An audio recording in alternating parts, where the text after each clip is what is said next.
It's Derby Day on the first Saturday in May, and the big news in sports is the 65th annual Run for the Roses at Churchill Downs in Louisville, Kentucky. Just 2 years removed from the runaway victory of War Admiral, the son of the great man of war, and after last year's photo finish victory by Lauren over the hard-charging Dauber, the race is becoming known for great matchups and exciting finishes.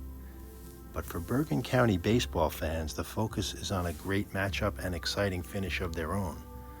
All eyes are on the Hackensack High School athletic field as the defending league champion Englewood Maroon take on the Hackensack Comets, and the contest features the matchup of league aces Steve Bienkowski and Danny Dawson. Both boys have been impressive so far this season, and each is undefeated. Unfortunately, after all the hype, the matchup did not live up to expectations, as the Comets had little trouble with the Maroon in a 7-1 victory. Bienkowski was hammered by the Hackensack Nine, banged around for 10 hits and 6 runs, and unable to finish the third inning. Dawson started slowly as well, giving up 3 hits and a run in the first inning, but he settled down to go the distance, striking out 7, and was 2 for 3 at the plate, including a long triple in the third.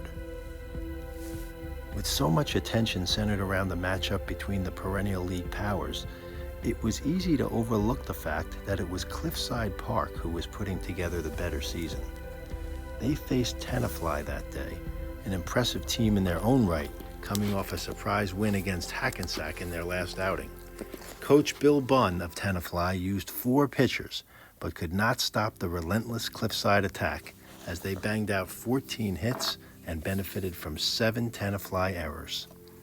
Cliffside chalked up its 3rd win of the week, continuing its fairy tale season as it beat Tenafly 13-6 and moved back into sole possession of first place.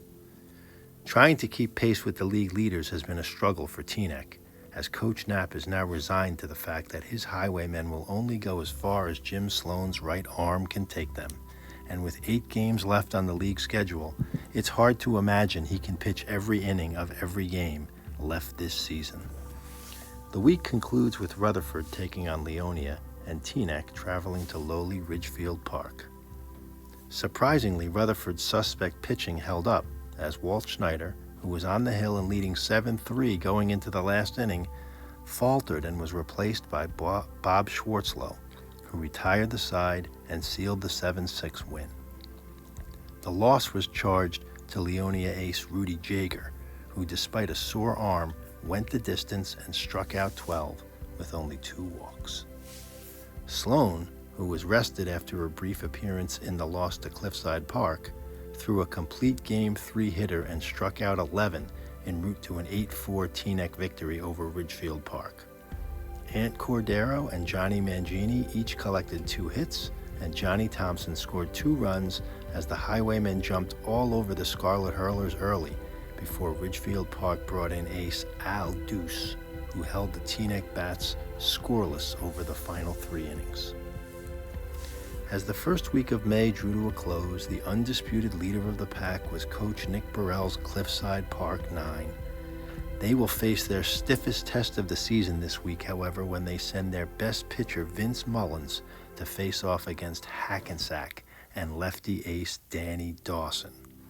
The Comets will follow up that showdown with the rematch against Teaneck, who they beat earlier in the season when Teaneck ace Jim Sloan was cruising to a complete Game 3 hit 1-0 win, but could not hold the lead in the final inning of a 2-1 Comet victory.